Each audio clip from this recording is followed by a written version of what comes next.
بسم الله الرحمن الرحيم. طه ما أنزلنا عليك القرآن لتشقى. طه، اے نبی صلی اللہ علیہ وآلہ وسلم، ہم نے تم پر قرآن اس لیے نازل نہیں کیا کہ تم مشقت میں پڑ جاؤ، إلا تذكرة لمن يخشى. مگر ہر اس شخص کی نصیحت کے لیے نازل کیا ہے جو خوف رکھتا ہے، تنزيلا ممن خلق الأرض والسماوات العلا. یہ اس ذات کا اتارا ہوا ہے جس نے زمین اور اونچے اونچے آسمان بنائے، الرحمن على العرش استوى. یعنی رحمان جو عرش پر جلوہ افروز ہوا. له ما في السماوات وما في الأرض وما بينهما. جو کچھ آسمانوں میں ہے اور جو کچھ زمین میں ہے اور جو کچھ ان دونوں کے بیچ میں ہے، وما تحت الثرى. اور جو کچھ مٹی کے نیچے ہے سب اسی کا ہے. وَإِن تَجْهَرْ بِالْقَوْلِ فَإِنَّهُ يَعْلَمُ السِّرَّ وَأَخْفَى. اور اگر تم پکار کر بات کہو تو کیا ہے، وہ تو آہستہ کہی ہوئی اور نہایت پوشیدہ بات تک کو جانتا ہے. اللہ لا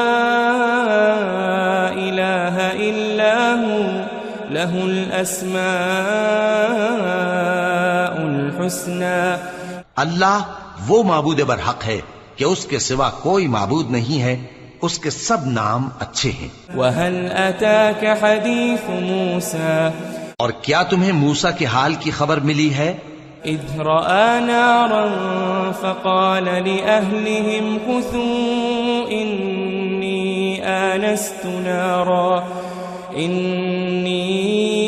آنست نارا لعلي آتيكم منها بقبس أو أجد. جب انہوں نے آگ دیکھی تو اپنے گھر والوں سے کہا کہ تم یہاں ٹھہرو، میں نے آگ دیکھی ہے، میں وہاں جاتا ہوں، شاید اس میں سے میں تمہارے پاس انگارہ لاؤں، او اجد علی النار هدى. یا آگ کے مقام سے اپنا رستہ معلوم کر سکوں.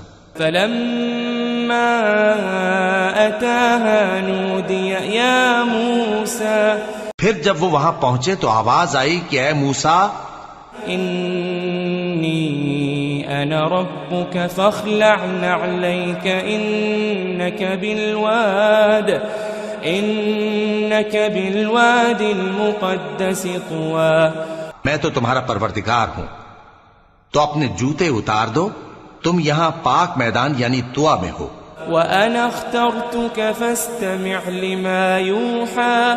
اور میں نے تم کو منتخب کر لیا ہے، تو جو حکم دیا جائے اسے سنو.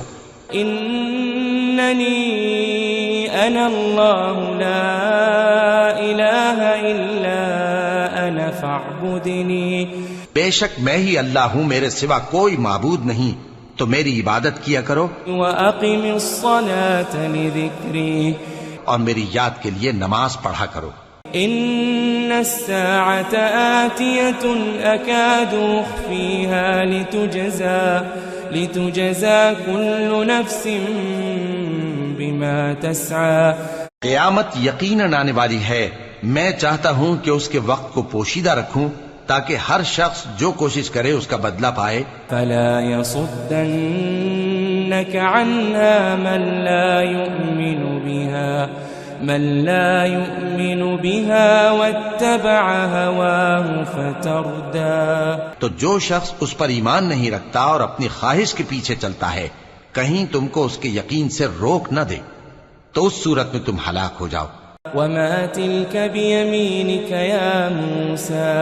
اور اے موسیٰ، یہ تمہارے داہنے ہاتھ میں کیا ہے؟ قال هي عصاي أتوكأ عليها وأهش بها على غنمي ولي فيها مآرب أخرى. انہوں نے کہا یہ میری لاٹھی ہے، اس پر میں ٹیک لگاتا ہوں اور اس سے اپنی بکریوں کے لیے پتے جھاڑتا ہوں، اور اس میں میرے اور بھی کئی فائدے ہیں. قال ألقها يا موسى. فرمایا کہ موسیٰ اسے زمین پر ڈال دو. فألقاها فإذا هي حية تسعى تو انہوں نے اس کو ڈال دیا اور وہ یکا یک سانپ بن کر دوڑنے لگا. قال خذها ولا تخف سنعيدها سيرتها الأولى فرمایا کہ اسے پکڑ لو اور ڈرنا مت، ہم اس کو ابھی اس کی پہلی حالت پر لوٹا دیں گے. واضمم يدك إلى جناحك تخرج بيضاء من غير سوء آية أخرى اور اپنا ہاتھ اپنی بغل میں دبا لو کہ وہ کسی عیب و بیماری کے بغیر سفید چمکتا دمکتا نکلے گا. یہ دوسری نشانی ہے. لنريك من آياتنا الكبرى تاکہ ہم تمہیں اپنے بڑے بڑے نشانات دکھائیں.